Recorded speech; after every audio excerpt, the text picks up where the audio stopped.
ጤና ይስጥልን የጥቅምት 1 2018 ዓ.ም ዕለታዊ ዜናዎቻችንን ጀምረናል። ዜናዎቻችን ቀድሞ እንዲደርሱ ሰብስክራይብ በማድረግና የደወል ምልክቱን በመጫን ቤተሰብ ይሁኑ። ብሔራዊ የሰንደቅ ዓላማ ቀን ሰንደቅ ዓላማችን ለኢትዮጵያ ታላቅ የከፍታ ዘመን ብስራት፣ ለብሔራዊ አንድነታችን፣ ለሉዓላዊነታችንና ለኢትዮጵያ ህዳሴ በሚል መሪ ሐሳብ ሰኞ ጥቅምት 3 2018 ዓ.ም ይከበራል።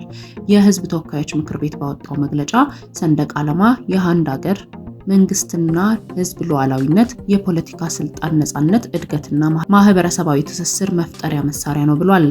የኢትዮጵያ ሰንደቅ ዓላማ በእያንዳንዱ ኢትዮጵያዊ ልብ የታተመ የሀገራዊ አንድነትና ነጻነት መግለጫ፣ ታላቅ የብሔራዊ ኩራት አርማ እንደሆነም ጠቁመዋል።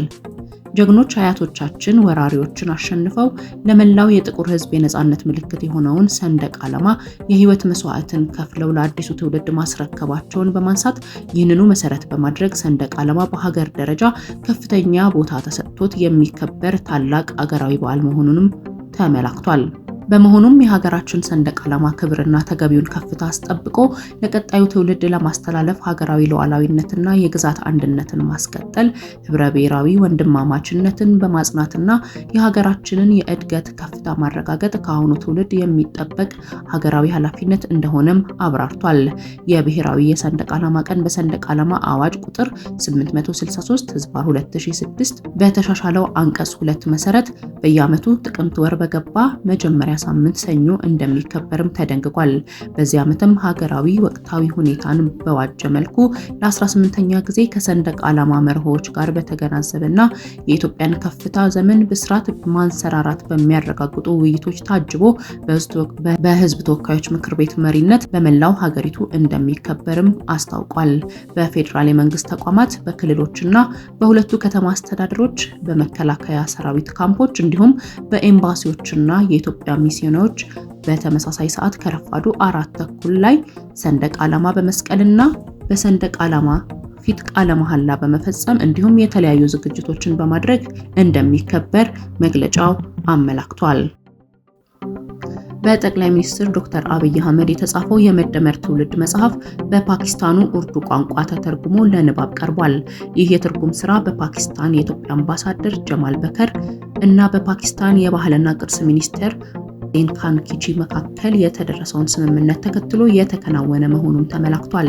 የመጽሐፉን የትርጉም ስራ የፓኪስታን ብሔራዊ ቋንቋ ማስተዋወቂያ መመሪያ በተሳካ ሁኔታ አስፈጽሞታልም ነው የተባለው። የመጽሐፉ በኡርዱ ቋንቋ መዘጋጀት በፓኪስታን በሚገኙ የፖለቲካ ልሂቃን፣ ምሁራንና ወጣቶች ዘንድ ከፍተኛ አድናቆትን ያተረፈውን የመደመር ፍልስፍና በጥልቀት እንዲረዱ ትልቅ እድል ፈጥሯል ብለዋል። በተጨማሪም የኡርዱኛ ተናጋሪዎች የመጽሐፉን ዋና መልእክት በቀላሉ እንዲረዱ ብሎም ኢትዮጵያ የምትከተለውን የጋራ ብልጽግና አስተሳሰብ ለማስተዋወቅ ወሳኝ ሚና ይጫወታልን ብለዋል። መጽሐፉ በፓኪስታን ዩኒቨርሲቲዎች፣ ቤተ መጻሕፍትና የምርምር ተቋማት እንደሚሰራጭም ተገልጿል። ይህም በሁለቱ ሀገራት መካከል ያለውን የእውቀትና የልምድ ልውውጥ ወደ ላቀ ደረጃ ያደርሰዋል ተብሎ እንደሚጠበቅ በፓኪስታን የኢትዮጵያ ኤምባሲ የላከው መረጃ አስታውቋል። መካከል የመጽሐፉ መተርጎም በኢትዮጵያና በፓኪስታን መካከል የተመሰረተው ጠንካራ ዴሞክራሲያዊ ግንኙነት ውጤት ሲሆን ለቀጣይ የህዝብ ለህዝብ ትስስርም መሰረት የሚጥል እንደሆነም ተመላክቷል። የኢትዮጵያ የባህር በር መሻት ፍትሃዊ ኢኮኖሚያዊ ተጠቃሚነትን ከማስጠበቅ የሚመነጭ የብሔራዊ ጥቅም አጀንዳ መሆኑን በህዝብ ተወካዮች ምክር ቤት የውጭ ግንኙነትና የሰላም ጉዳዮች ቋሚ ኮሚቴ ምክትል ሰብሳቢ ዶክተር ፈቲህ ማሂዳ ገለጹ። ምክትል ሰብሳቢው እንደገለጹት ኢትዮጵያ በተፈጸመባት ታሪካዊ ስህተትና ኢፍትሃዊ ሁኔታ የባህር በር አልባ ከሆኑ ሀገራት መካከል አንዷ ለመሆን ተዳርጋለች። ኢትዮጵያ ከቀይ ባህር በቅርብ ርቀት የምትገኝና የብዙ ህዝብ ባለቤት መሆኗ የባህር በር ከሌላቸው ሀገራት የተለየ እንደሚያደርጋትም ገልጸዋል። በዓለም የንግድ ስርዓት በሸቀጦች እንቅስቃሴ ግዙፍ ስፍራ በሚሰጠው የቀይ ባህር ላይ የባህር በር ማጣት በሀገር ኢኮኖሚ እድገት ላይ ኪሳራው ብዙ መሆኑንም አስረድተዋል። የባህር በር ባለመኖሩ ኢትዮጵያ በዓለም አቀፍ የትራንስፖርትና ሎጂስቲክስ፣ የገቢና ወጪ የንግድ ስርዓት ከፍተኛ ወጪ እንድትጋለጥ መዳረጓንም ተናግረዋል። የኢትዮጵያ የባህር በር አልባነት የኢኮኖሚ እድገትን ለማስቀጠል የሚደረገው ጥረት በገቢ ወጪ ንግድ ተወዳዳሪነትና በዜጎች ኑሮ ላይ ጫና እያሳደረ እንደሚገኝም አንስተዋል። በዓለም አቀፍ የኢኮኖሚ ተወዳዳሪነት ስርዓት ውስጥ ፍትሃዊ ተጠቃሚነትን ለማረጋገጥ የባህር በርና የወደብ አገልግሎት ወሳኝ ሚና እንደሚጫወትም አብራርተዋል። ኢትዮጵያ የግዙፉ ኢኮኖሚና ከፍተኛ የህዝብ ቁጥር ባለቤት እንደመሆኗ ለቀይ ባህር በቅርብ ርቀት የምትገኝ እንደመሆኗ የባህር በር ፍትሃዊ ጥያቄዋ የብሔራዊ ጥቅም አጀንዳና የህልውና ጉዳይ መሆኑን አጽንኦት ሰጥተዋል።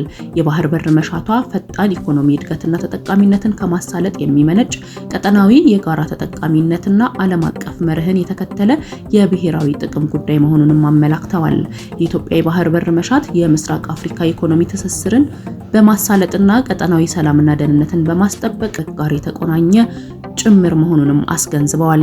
የምስራቅ አፍሪካ ትስስርም ለንግድ ልውውጥና የቱሪስት ፍሰትን በማጠናከር የቀጠናውን ዜጎች የኢኮኖሚ ተጠቃሚነት በማሳደግ የጋራ ብልጽግናን ለማረጋገጥ ጉልህ ጠቀሜታ እንደሚኖረውም ተናግረዋል። የኢትዮጵያን በመርህ ላይ የተመሰረተ የባህር በር ጥያቄም ለጋራ የኢኮኖሚ እድገት ሰላምና ደህንነት የሚኖረውን ገንቢ ሚና በመገንዘብ የቀጠናው ሀገራት ተገቢውን ምላሽ ሊሰጡ እንደሚገባም አስገንዝበዋል። የኢትዮጵያን የባህር በር ፍላጎት እውን ለማድረግ የውስጥና የውጭ ዲፕሎማሲያዊ ጥረቶች ተጠናክረው መቀጠል እንዳለባቸውም አብራርተዋል። ዜጎችም የኢትዮጵያን የባህር በር ጥያቄ አዎንታዊ ምላሽ ለማስገኘት በሚደረገው ጥረት ሁሉ የድርሻቸውን ገንቢ ሚና ሊወጡ እንደሚገባም ተናግረዋል።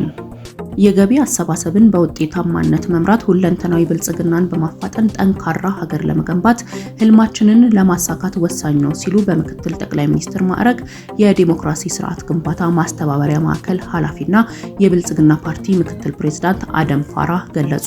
የገቢዎች ሚኒስቴር ከፌዴራልና ከክልል ከተማ አስተዳደር የገቢ ዘርፍ ባለድርሻ አካላት ጋር ከመስከረም 29 2018 ጀምሮ በአፍሪካ አመራር ልህቀት አካዳሚ ሲያካሂድ የቆየውን የውይይት መድረክ አጠናቋል። አቶ አደም ፋራ በዚህ ወቅት እንዳሉት ባለፉት የለውጥ ዓመታት በገቢ አሰባሰብ ላይ በተሰሩ ስራዎች ከፍተኛ ውጤት ተመዝግቧል። ለዚህም የኢኮኖሚ ማሻሻያ እርምጃዎች፣ የገቢ ተቋማት በዲጂታል የታገዘ የአሰራር ስርዓት ማሻሻያዎች ጉልህ አስተዋጽኦ አላቸውም ብለዋል። ታማኝ የግብር ከፋዮች እየተበራከቱ መምጣታቸውም እንዲሁ የአመራሩ ክትትልና ድጋፍ የተሻለ ለውጥ እንዲመጣ ማስቻላቸውን አንስተው ይህም ተጠናክሮ ሊቀጥል እንደሚገባም አስገንዝበዋል። የግብር ከፋዮች የታክስ አከፋፈል እየተሻሻለ መምጣቱን ገልጸው አሁንም በአመለካከት ችግሮች ምክንያት የሚፈጠሩ የታክስ ስወራና ሌሎች ህገወጥ ስራዎችን መታገል ያስፈልጋልም ነው ያሉት። የታክስ አጣጣልና አሰባሰብ ስርዓት ውጤታማነት ለሀገራዊ ልማት መፋጠን ትልቅ አስተዋጽኦ እንዳለው በማንሳት የገቢ ግብር አሰባሰቡን በውጤታማነት መምራት የግድ መሆኑንም ጠቅሰዋል። ጠንካራ የኢኮኖሚ ጥቅም መፍጠር ጠንካራ ሀገረ መንግስት ለመገንባት የተጀመረውን የብልጽግና ጉዞ እንደሚያሳካ ጠቁመው ለዚህ ደግሞ ገቢ የመሰብሰብ አቅምን ማሳደግ ሚናው የላቀ ነው ብለዋል። የፌዴራልና የክልል የገቢ ዘርፍ አመራሮች ተልዕኳቸውን ገቢ መሰብሰብ ብቻ ሳይሆን ተቋምና ሀገር መገንባት መሆኑንም አውቀው ኃላፊነታቸውን በአግባቡ እንዲወጡም አሳስበዋል። አሁን ደግሞ ከውጪ ምንጮች ወዳገኘናቸው ዘገባዎች አልፋለሁ። የአፍሪካ አህጉራዊ ነፃ የንግድ ቀጠናን ሙሉ ለሙሉ ገቢራዊ ማድረግ ጊዜ የማይሰጠው አንገብጋቢ ጉዳይ ነው ሲሉ የአፍሪካ ህብረት ኮሚሽን ሊቀመንበር መሐመድ አሊ የሱፍ ገለጹ። 24ኛው የምስራቅና ደቡብ አፍሪካ ሀገራት የጋራ ገበያ ኮሜሳ መሪዎች ጉባኤ በኬንያ ናይሮቢ ተካሂዷል። የአፍሪካ ህብረት ኮሚሽን ሊቀመንበር መሐመድ አሊ የሱፍ በጉባኤው ላይ ባደረጉት ንግግር ዓለም አቀፍ የኢኮኖሚ ሁነቶች በአፍሪካ የኢኮኖሚ እድገትና ተወዳዳሪነት ተጽዕኖ እያሳደሩ እንደሚገኝ ገልጸዋል። ይህም ከመቼውም ጊዜ በላይ የአፍሪካ አህጉራዊ ነፃ የንግድ ቀጠና ሙሉ ለሙሉ በአፋጣኝ መተግበር እንደሚገባው የሚያመላክት ነው ብለዋል።